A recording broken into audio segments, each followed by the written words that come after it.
worship of God takes place by the worship of the Spirit of God. And that Spirit of God is initially in Adam, and then it goes from messenger to messenger to messenger to messenger. And even those messengers themselves that had the Spirit of God in them, like Joshua or like Abraham, they still also had to be reminded and remember that they too are not the ultimate God and are subject to the worship of God. And so they themselves prostrated themselves before the light of God, which came to them in the form of these angels. That's just a proof as to who they are.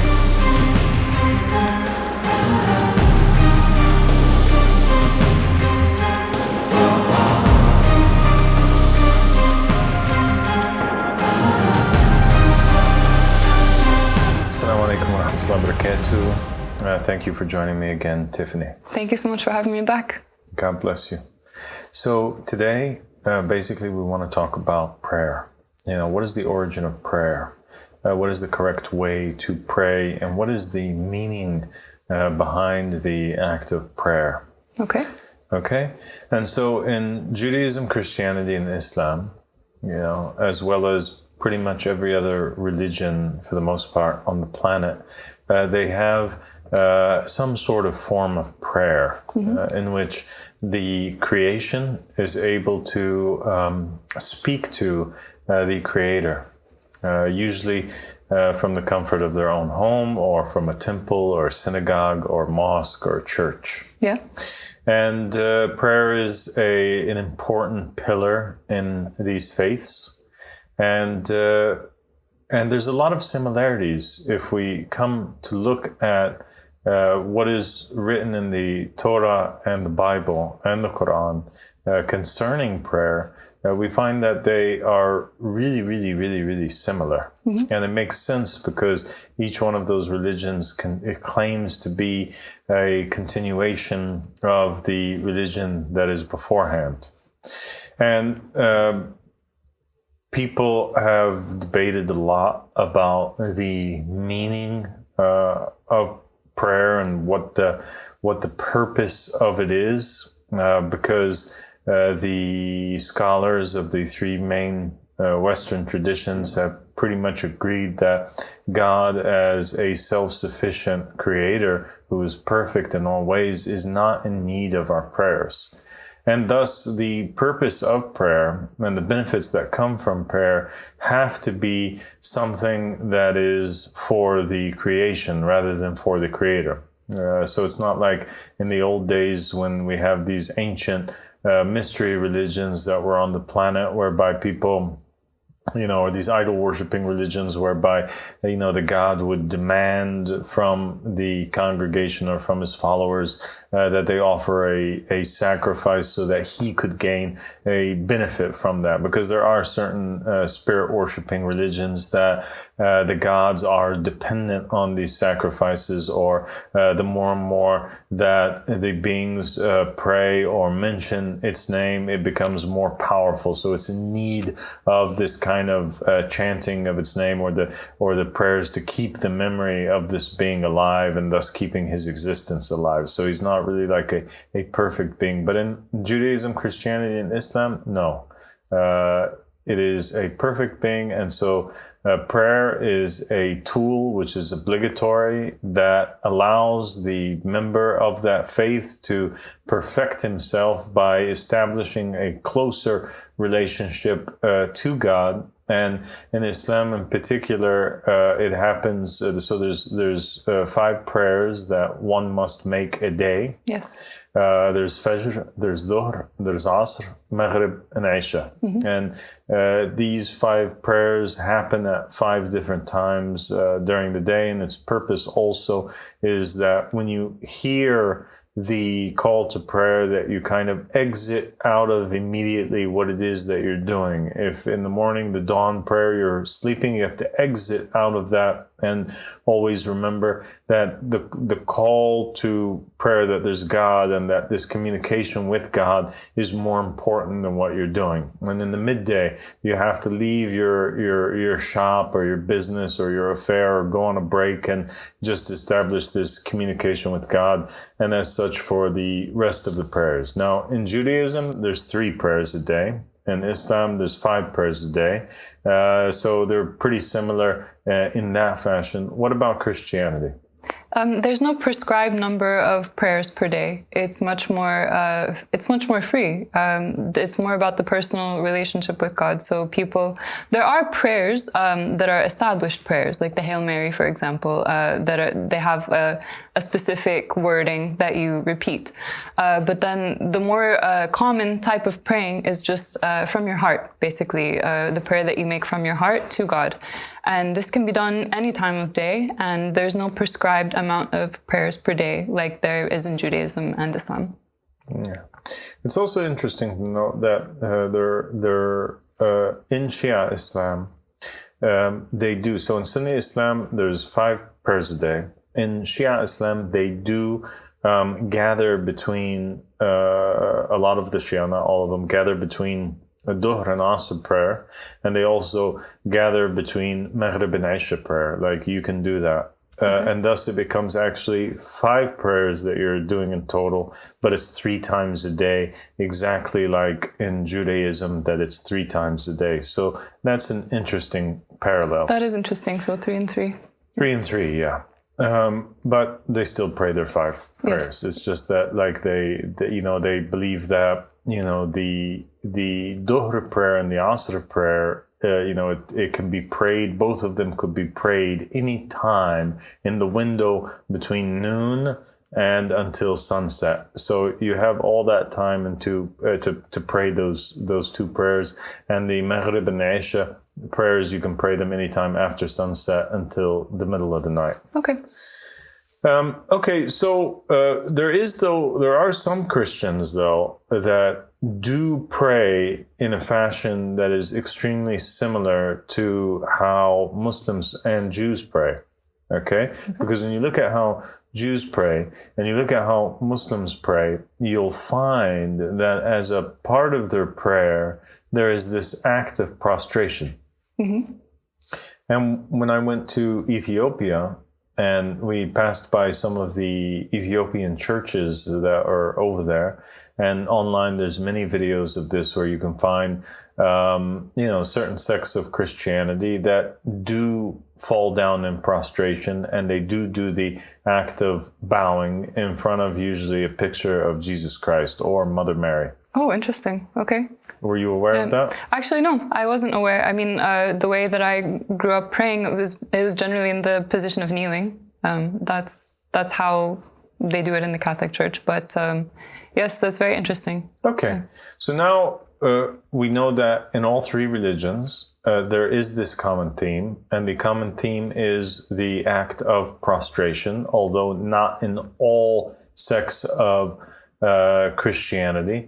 But I think that the more important part that is present in all sects of Christianity, all sects of Islam, and all sects of Judaism is this theme of the prostration of the heart, that the person has to be, before they enter into the prayer or the communication with God, in a state. And it's this state that they're supposed to be training themselves to maintain throughout their whole life, this state of Islam, or this state of submission to God. Yeah. Right? Mm-hmm.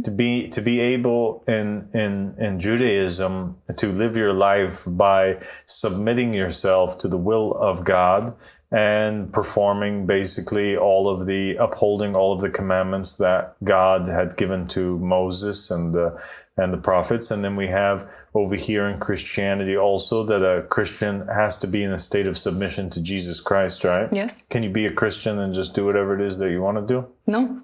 So you do have to be in submission to Jesus. Yes. Okay. And in Islam, the same thing.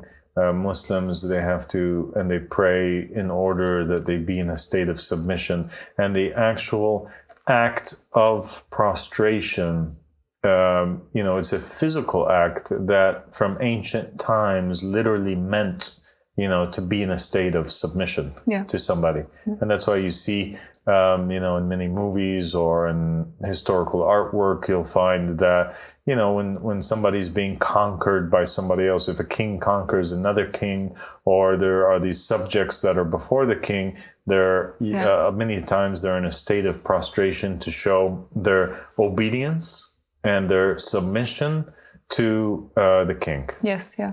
They bow before him. Yeah. Bowing and prostrating. Yeah, so prostrating. The bowing, most people would still see them like standing on their feet, but bending over. And we certainly have the bowing also as a part of the Islamic prayer and the prayer also that the Ethiopians were doing, and the Christians, and also bowing is a part of the Jewish faith as well. Okay. So what are the origins of that? And we do know that the rest of the prayers are a little bit different, in terms of what you speak, or, how often you move, or you come up or you go down, or your positions in the prayers, etc. But if we go, let's look now in the Quran and then the Torah and the Bible, and have a journey together through the stories of the prophets and the messengers to find out the true meaning behind prayer. Okay. It all started off in the beginning with Adam, alayhi salam. And God, he creates Adam, and he appoints Adam in the Quran and also in the Bible. He appoints him and makes him basically the boss of all things. He makes him a proof upon the rest of the creation. Yes. He makes the rest of creation subject to Adam's command. Right? And God commands the angels to prostrate to Adam. Yes. And all of them prostrate, the Quran says, except for Iblis, who was too prideful. Yeah. And so he disbelieved. Yeah. Okay? So the opposite of prostrating is pride and disbelief. To prostrate means to believe. This act of submission through your prostration to the person or the messenger who's appointed by God, this act of submission to him is an act of faith and is an act of worship. Yeah. You worship God in that way. And that's why the hadiths of the Ahlul Bayt alayhim salam and Sunni hadiths have mentioned that Iblis threw a gigantic fit and he begged God. He said to him, I worshipped you, for thousands of years. I was in a state of prostration. Nobody prostrated as long as I prostrated. God, I will prostrate to anything that you want me to prostrate to, but I cannot prostrate to Adam. And so God responds to Iblis and he says, I don't want to be worshipped in the way that you want to worship me. I want to be worshipped in the way that I want to be worshipped in. Wow. And so God equates worship of him with this act of prostration to his creature through his messenger. Yes, yeah. Okay? Yeah. That's interesting that was such a heavy test on Iblis, and that that God insisted that he wants Iblis to prostrate to Adam, who was the one that he chose, but that was the one thing that he couldn't do. So God, he sends a messenger. The messenger is Adam, and God insists and makes it incumbent in the beginning of creation that creation worship him through this act of prostration to his messenger, who is a proof upon the rest of creation. Yeah, and it's very clear. Yeah. Good, very clear. We're in agreement on this. Now, then we'll start going down history. Can we find, though, that this repeats again? Because we have a lot of Muslims out there that state, and not just Muslims, but people of other faiths too, Christians and Jews, that might say, well, this was not even a part of our Bible, this aspect of the prostration of the story of Adam.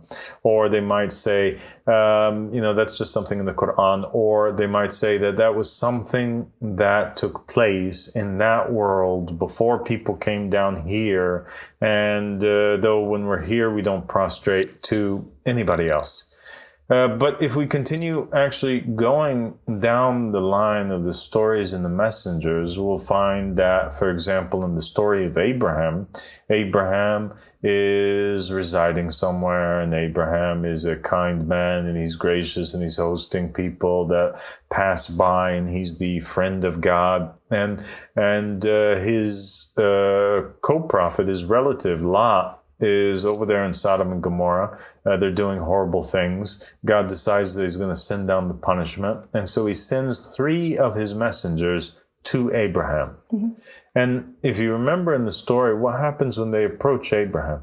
Abraham bows down before them, prostrates before them. He prostrates before them. He falls down on his face before them. Falls down on his face is that wording that you find, I guess, in the Old Testament several times. Yeah. Several times. And that's what we want to go down and really highlight. So now we have Abraham prostrating before who?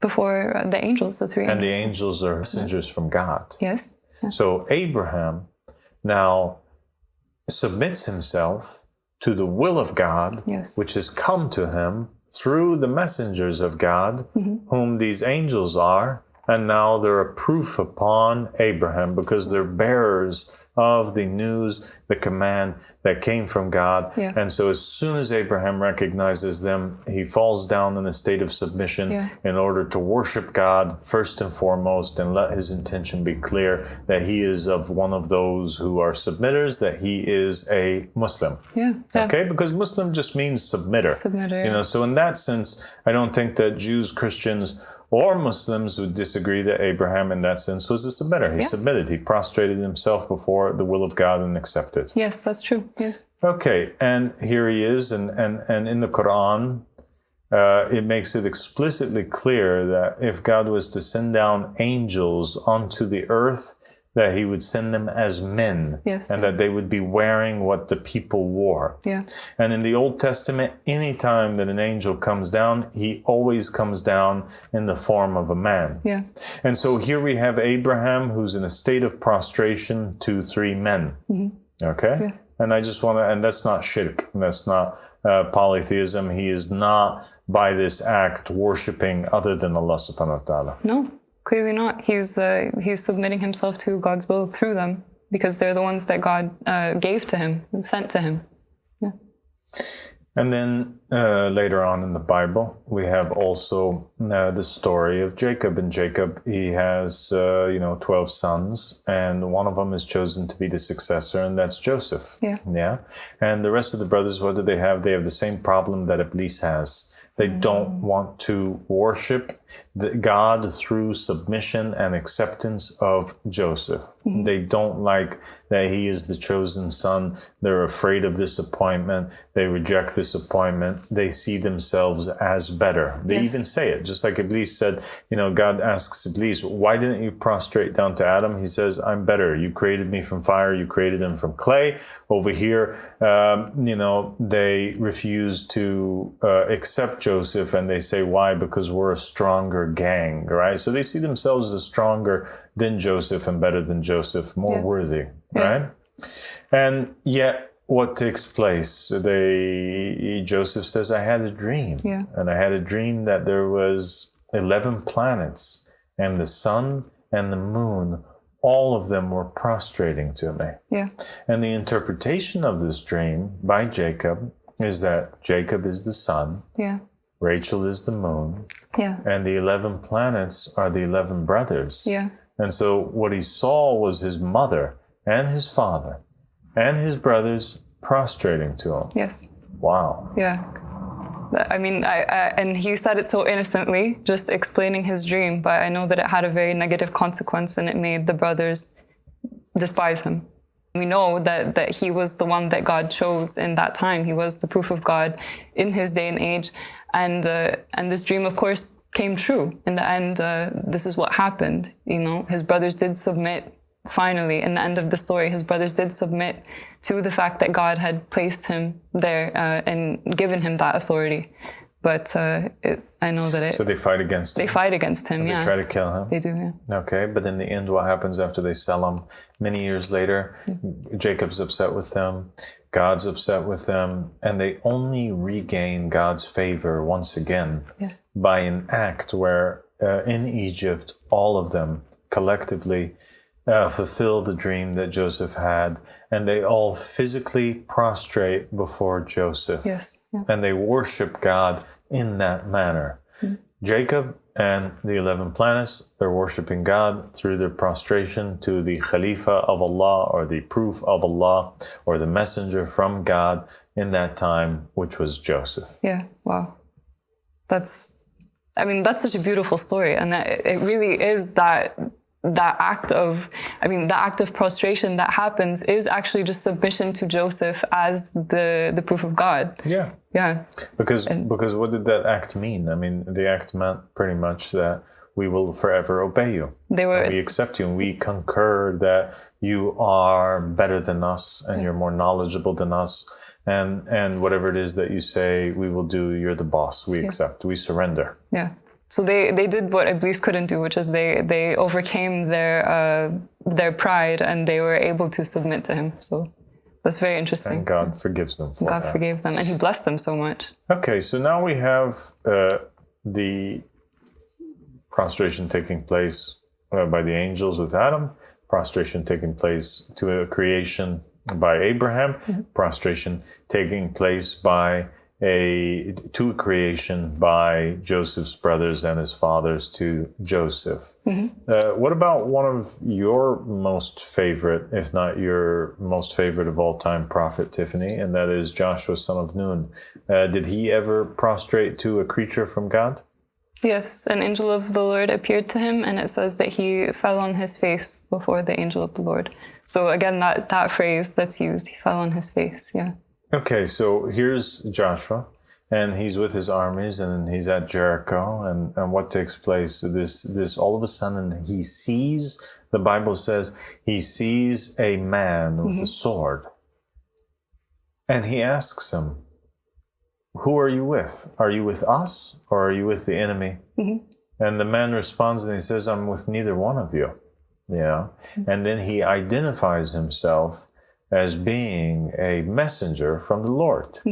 And the moment that he says this, Joshua, son of Nun, falls down into prostration and expresses to the angel that he accepts, expresses to this man that he accepts, and asks what it is that what message does God have for them today. So the messenger, once again, from God, this angel, is a proof upon Joshua. Joshua worships God through prostrating immediately to the messenger that comes from God. Well, I mean, you read these stories, but I think what we kind of miss is that it's a huge thing for the fact that these people, or these angels of the Lord, they appear as men, and they just walk up and they identify themselves as angels of the Lord, and immediately the messengers from God, they prostrate themselves, they completely submit to this man. And I think that God coming in the form of man, or God sending a man as a messenger is actually kind of difficult on people. That's where people get caught up, and that's where people don't submit themselves, because a man would look just like an ordinary person. But it's the faith. That's where the faith comes in, that you recognize that it's actually God's spirit in this man. God is using this man, and God gave this man as his messenger. It's one of those interesting stories. That's because amazing. It's instant, you know. He falls on his face and prostrates. Because he recognizes. Yeah. Okay, so now we have what? We have the New Testament. Okay, and I think that one of the first stories that we encounter in the New Testament is the birth of Jesus Christ. And one of the amazing things that took place at the birth of Jesus Christ was that there was these three Magi, you know, that were traveling, and they were following the star that let them know that there was somebody that was really special that was born, a messenger from God. And so they travel and travel and travel until they reach there. And then the Bible says that, what do? As soon as they see baby Jesus, they fall down, all three of them, in prostration and worship him, the Bible says. And so here you have yet another instance of believers whom, when they encounter the messenger from God, or they immediately fall into a state of prostration and they worship God through this act of prostration to his messenger and to his light in creation, or his spirit in creation. Yeah. Because remember, in the story of Adam in the Quran, God tells the angels, if he shows them Adam, they see the body of Adam. They're not prostrating, and they're not commanded to prostrate to the flesh, to the physical clay body. Yeah. But he says, if I blow in him from my spirit, then fall down in prostration. Yeah. Oh my gosh, yes, that's it. So that is the key, is that people in Judaism and Christianity, and we're going to get to Islam, but actually it already kind of encompasses Islam because of the Quranic story of Adam and the angels. So in these three religions, the worship of God takes place by the worship of the Spirit of God. And that Spirit of God is initially in Adam, and then it goes from messenger to messenger to messenger to messenger. And even those messengers themselves that had the Spirit of God in them, like Joshua or like Abraham, they still also had to be reminded and remember that they too are not the ultimate God and are subject to the worship of God. And so they themselves prostrated themselves before the light of God, which came to them in the form of these angels. That's just a proof as to who they are, because they submit themselves to God fully. Yeah. It's so true. The Spirit of God. This is what the people are meant to prostrate towards.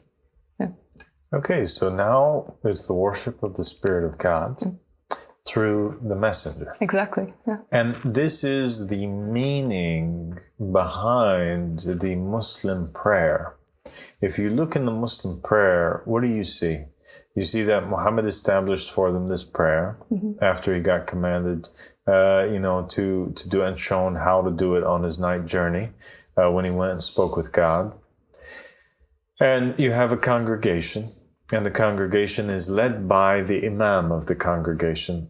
And the imam of the congregation, he is the one who does a movement. So initially he'll be first standing and he'll read Surah Al-Fatiha after doing the takbir.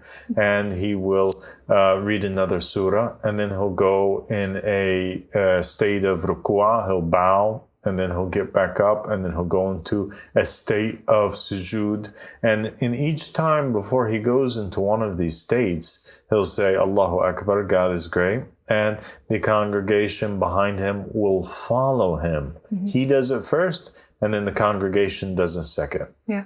He does it first, and then the congregation will follow after that. And so the congregation are worshiping God through the imitation and submission in movement to the imam who is leading them in their movement, and the imam and the congregation. So the imam is not facing the congregation as to where he's the one who's bowing towards the congregation and they're bowing towards him, or that the congregation itself is doing the movement as because then it would be as if they're worshiping him, but rather he is faced in the other way towards God as well. And he's worshiping God first, and the congregation is worshiping God through their obedience and submission in movement and following and surrender to the actions of the imam. So when Rasulullah sallallahu alaihi wasallam was standing before the people and leading them in prayer, he was worshiping God, and they were worshiping God through following and submitting to the imam of their time, who was Muhammad sallallahu alaihi wasallam. And the whole Muslim prayer is in expression of this concept, this ancient concept that we find in from Judaism, from the time of Adam and Eve in the Garden of Eden, all the way through the Jewish scriptures and the Bible, all the way till today. When you explain it like that, it's just so symbolic. I see the meaning of it in the physical the actions. It's putting the meaning. It's fulfilling the meaning. So the people are submitting to the Imam of the time. The people were submitting to the Prophet Muhammad, and Prophet Muhammad himself was submitting to God. So there's this is God's system that He created. The people are prostrating and the direction that like behind the Imam of the time who is submitting himself to God. So it's so beautiful. It's so clear that is the meaning of it. And so in summary, we state that the true meaning of prayer is to be physically and spiritually, like inside of you. You have to be in a state of submission and prostration to the Imam of the time. Like the Prophet said, whoever dies and doesn't know the Imam of his time has died the death of ignorance. Whoever has died and doesn't have in his neck a pledge of allegiance to the Imam of his time has died the death of ignorance. Yeah. And so we have to be in a state of surrender to the messenger of God, and God sends a messenger to every people in every age. There's no time, according to the narrations, that God ever leaves the earth without an imam from him, a guide, a caliph. And so you have to be in submission to this caliph. You have to be willing to stand behind him in prayer and in all things, like demonstrated in the prayers we spoke. And you also, the true worship is this physical prostration which the people make towards, and it's really intended to be towards the Caliph of God who has the Spirit of God. Yeah. Where are the Muslims prostrating to? They're prostrating to the Kaaba. Yeah. What is the Kaaba? The Kaaba is the house of the Spirit of God. It's the house of God. Where were the Jews prostrating to? Towards the temple. What did the temple house? Yeah. It housed the holiest of holies. Yeah. And in it was the Ark of the Covenant, and in the Ark of the Covenant dwelt the Spirit of the Lord. So they were all prostrating towards these buildings of stone, right? But they were not worshiping the stone. What was meant to be worshipped was the spirit that dwelt within the stone. Yeah. And human flesh is more honorable and more noble and more valuable and better of a home. The heart of the human being is better of a home, and the human being is a better and more honorable, noble creature than sticks and stones. Of course, yeah. And so what's meant by this prostration to these buildings is just to prostrate towards the house of God, and in every day and age, God's Spirit is housed in a man. Whoever knows this man is a believer, and whoever prostrates to this man is a believer, and whoever rejects this man is too prideful to prostrate and worship God through this man is a non-believer. Wow. Yes, absolutely. I mean, you've given us so much to think about, because it is not just about the actions, but it's about what the actions represent. And the deep meaning of these actions is submission to the Spirit of God, which is housed in a man. Absolutely. Absolutely. And I just think that it's a wake-up call for people who are, performing the actions, but they're not aware of the meaning. Thank you so much for explaining that. And thank you for joining me again. Thank you so much.